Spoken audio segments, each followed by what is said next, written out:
Hi there and welcome back to my channel. This is Sean, the Honest Book Reviewer.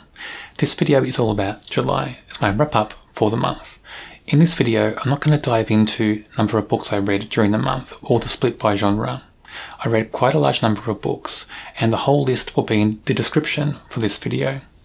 For genre, it was mainly thrillers and mysteries, and in mysteries it was split between general mysteries and cozy mysteries. There were one or two horrors and fantasy thrown in the mix as well, but mostly thrillers and mysteries of some sort. In this video, I'll discuss a few of those books that I really enjoyed. I'm not going to talk about books that I didn't enjoy, books that I was disappointed with. It's all about just books I enjoyed in this video. Unfortunately, this is delayed a few days. That's because over the last couple of days I've been going to a book fair, and this book fair runs twice a year. And all proceeds go to charity.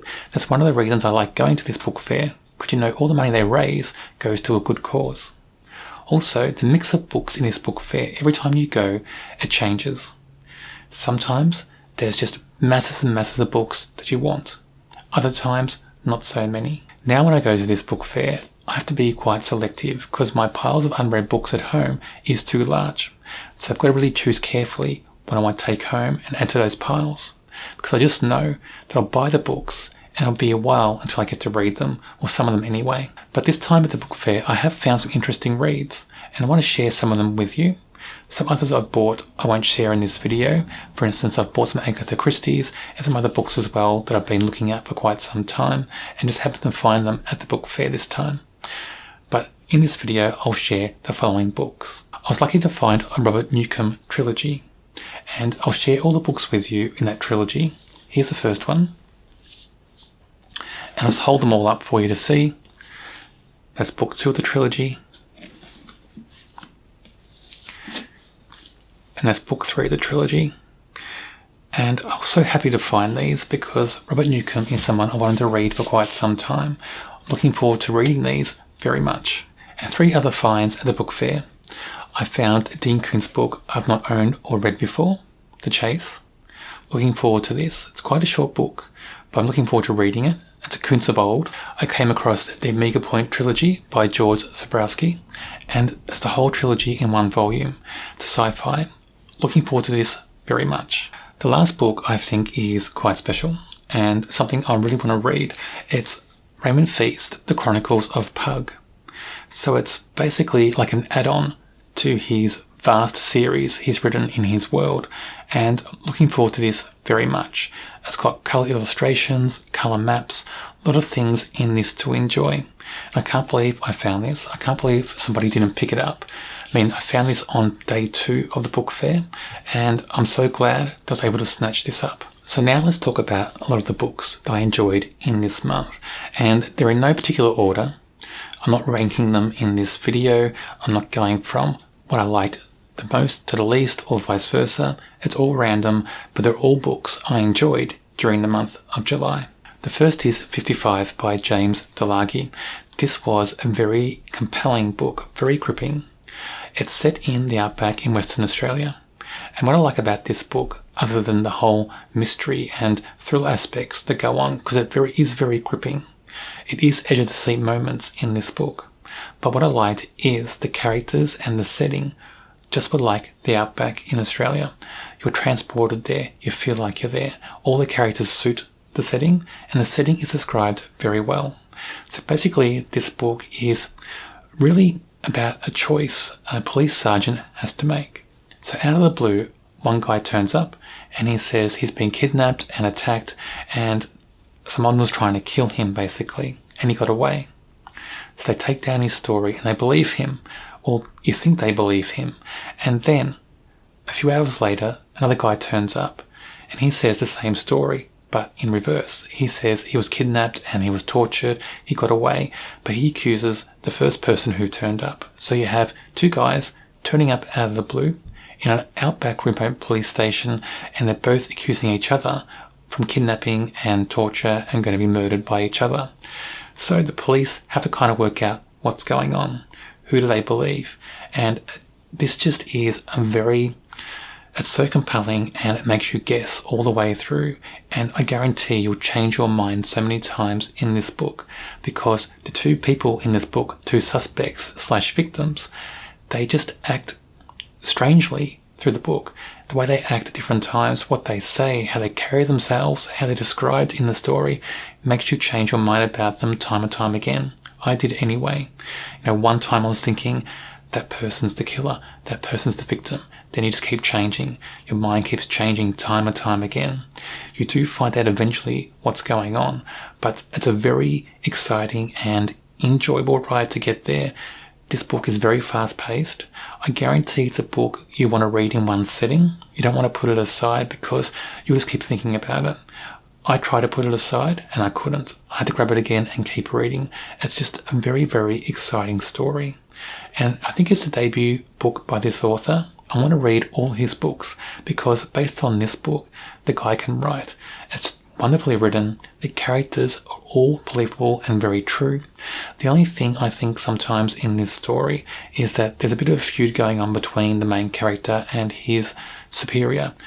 And his superior is from an outside agency in the police force and he's called in on this case. And there's some feud going on between them, some argument, and that carries on right through the book. And sometimes that threatens to take over the main story on some occasions. So I think that could have been toned down a little bit. If that was toned down more and the balance shifted more in just a thriller aspect and this whole mystery around these two strangers turning up, this would have been a 5-star read. The Winter People by Jennifer McMahon. I really enjoyed this. It's a book that asks a question. And the question is, how far would you go if somebody you loved died? If somebody offered you a chance to bring them back, would you take it? That's the question in this story. It's told over 2 narratives, so it is a split narrative story in the past and in the present. In the past, it's different people than in the present. The timeline is split by about 100 years or so, and I really enjoyed both timelines. The reason I enjoyed them is because the authors managed to create these different narratives, but they have clues and hints about each narrative in the story, but they don't give away clues and hints too early. You learn everything at the right time. I think sometimes in books, a past narrative may give hints and clues about the present day narrative too early, and then you learn things at the start of the book that happen, in the middle or towards the end. In this book, it doesn't work like that. The author's carefully given us both narratives and all these different storylines going on in those narratives, and they're just at the right time, at the right moment, you learn little clues and hints that tell you more about the present narrative from the past or vice versa. I really found that fascinating in this book. It'd be very hard to do. I don't think all authors can do that. I think this was very carefully planned and plotted. It's a very clever story. The atmosphere is almost gothic. It's a very rich atmosphere. Sometimes when you read things in this story, descriptions, you feel like you can touch things in the story that you're reading. It's very richly detailed. It's very dense in atmosphere. There's great tension in the story as well. There's great characters. The characters are all believable. All the characters are told very well. There's a little bit of elements, I think, of Pet Sematary in this story, but if you read this, you'll understand that. But I think overall, this is a really enjoyable story. If you like gothic atmosphere, if you like horror mystery stories, you'll like this book. Burntown by Jennifer McMahon. I like this very much. It's almost a perfect book. There's so many different elements in this story. You've got a mystery, you've got horror, you've got fantasy, you've got drama, you've got a little bit of sci-fi in there as well. You've got so many things going on in this story, but it's all blended so well, and it just almost creates a perfect story. Another thing in this book is it involves Thomas Edison and the secret blueprints for Thomas Edison for this machine that talks to the dead. It's like a phone that talks to the dead, and I found that element in the story very fascinating, and a lot of the story is based around that. This whole story is set against a town, and the town also feels like another character, and the town has great atmosphere. It's a town that's crumbling, that's falling apart. Industry's going, people are struggling, some people are suffering. It's a town where things aren't even or equal. Most towns are like that anyway, but in this town, you really feel that. You see that struggle people have on the streets. You have people on the streets in this book that are described, and you have people who are in luxury. You have secrets going on in this town as well, and sometimes it feels like the town owns those secrets, not the people, and that makes it interesting, I think, in this story. Also in this book, all the characters are very detailed. They're almost all perfect. Some of them aren't written as well as others in the book. I think that's a bit of a flaw in this story, and in this author's books, you don't often get that. Jennifer McMahon usually writes great characters, but I think one or two characters weren't that great. But I did enjoy them all anyway, despite that. One character that stood out for me is a side character who becomes sort of a main character called Prue. I like her storyline because she has this bit of fantasy element in her storyline and just brings some fun and enjoyment into this story. Also in this book, all the characters, they're different threads in the story. The way they weave with each other in the book. Their threads twine at certain parts, then they go apart for a short time, then they thread back together, and I think that was just wonderful in this story because there's three main characters, there's three women, all strong characters in my view. They just really draw you into this book. They hook you in. Home Before Dark by Riley Sager. Now, I really enjoyed this. I'm trying to go through all his catalogue. This is my favourite book from him so far. The atmosphere in this story is just perfect. The characters are perfect. The setting's perfect. Everything in this story is perfect. One thing I like about this is it starts off as one thing and then slowly merges into other things, and it makes you question your assumptions about the story as well. You quickly make assumptions about people, about the setting, about the house this story is set around, and then those assumptions are challenged time and time again in this story. I just like so many things about this story. It's so hard to explain what this story is without giving too much away. It starts off as a haunted house story, and I was sucked into that because I love haunted house stories. And then it changes. You start to learn more about the house, about the history of the house, about the history of the people in the area. And when this main character goes back to the house to investigate things from her childhood, then we have past and present split narrative, but I like that in this story. I don't always like it, but I did in this book, and I just found that main character was very engaging and compelling. I just thought this whole story was gripping. I really enjoyed it. If you have not read Riley Sager before, if you want to read one of his books, read this book first. I thought it was wonderful. To Die For by Lisa Gray. This is just a very smart and sleek mystery. It's written so well. Look, at the start, it starts off with something I don't usually like in books. It starts off with a scene that foretells something in the future on this story. Then you go back to the past, in this case a few days back, and then the story just progresses until that moment. And then you have, more in the story as well. Now, I don't really like when books do that. I don't see the point, to be honest. And I think if the book's good enough, it doesn't need to do that. But in this case, it does drag you in, and then it's that chapter afterwards that drags you in even more. I like all the characters in this story. They all feel so real. The thing I like about this story is you don't know who the victim is until the very end. And in a lot of mysteries and thrillers, when they foretell something, you get the idea of who the victim is very early on. In this book, you don't. So when you read the book, any person can be the victim as well as the culprit. I found that fascinating because all through this book, you're guessing, wondering who the victim is, who the culprit is. It could be anybody in the story. And there are quite a few characters in this book. I thought that was very clever. I thought, just a great choice of writing the story in that way because it made it so more engaging and compelling and exciting. And it makes you kind of dig into those characters more. In all the characters, you're trying to read between the lines, work out more about them. And those characters come to life more because of that. The Guest List by Lucy Foley. Look, I didn't expect to like this story because The Paris Apartment did not work for me at all. But this book I thought was fantastic. It's just an almost perfect story. There's so much to like about this story.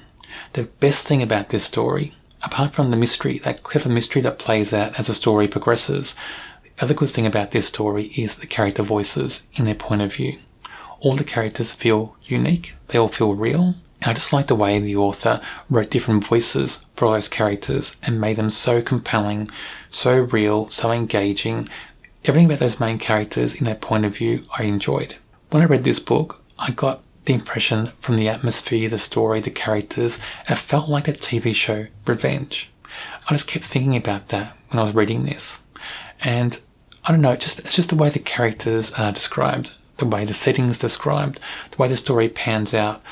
It just feels like that TV show, the atmosphere. I just felt like I was watching an extension from that TV show sometimes. But this story, I liked the setting very much. It's set on a remote island. It means a small footprint in the story, and it means characters don't have that much room to go. And when things happen, it just feels that much more sinister and more threatening and more compelling because of that small footprint. So it's very cleverly done. Daisy Darker by Alice Feeney. This book is just amazing. I liked everything about this story. It's so cleverly done. The characters are so well done. The mystery in it is so well done because at its core it's a mystery. And then the setting is just superb as well. And it's a very small footprint in this story. And I tend to like books that have small footprints. And when the author is able to just write a compelling and clever tale with this small footprint, I just love that. And this book has that. So it's set in a remote island. It's cut off with a rough storm and with high tide. The people in this house can't get out. And then a murder happens, and then it's a mystery. Is one of them a killer, or is there somebody else in the house or on the island? And most of the action takes place in a few rooms in this large house. And these characters, they're all suspicious. Even the main character, the main narrator in this story, Daisy, she's also suspicious when you read this book. So every character could be a culprit, could be a suspect. That was fascinating as well. Just the way this whole story played out, it's just very sinister feeling. There's a lot of atmosphere in this story, and atmosphere comes from the house itself. The settings that go on as well in the story, also the characters add to the atmosphere. And then certain characters just add certain vibes to the story at different times. And the author's just timed everything so well in this book.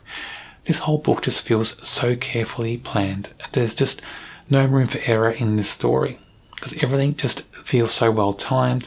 There's mysteries and clues and things happening all through the book. There's some twists as well that go on. There is split narrative, but that split narrative, when you learn about things in the past and you learn about some of the characters, how they were in the past, adds so much more to this story. So that was very well done in this story. I enjoy this very much. I think everybody should read this. If you like a really good mystery, read this story because the mystery in this book is so superb. There you have a rundown of some of the books I read in July and enjoyed very much. There are other books I enjoyed in July. The whole list of books I read in the month are in the description for this video. If you're interested, check that out. Almost all books I read have their own book review on my channel as well. If you're interested in that, check out my channel, subscribe, so you don't miss out on those reviews. Some books I don't do a review on for different reasons. Usually it's because maybe the subject matter is something I don't think you can talk about on YouTube, but I think most books deserve a book review of their own. On my channel, I review books from all different genres. On the screen now is a link to a video for another book I'm sure you'll enjoy.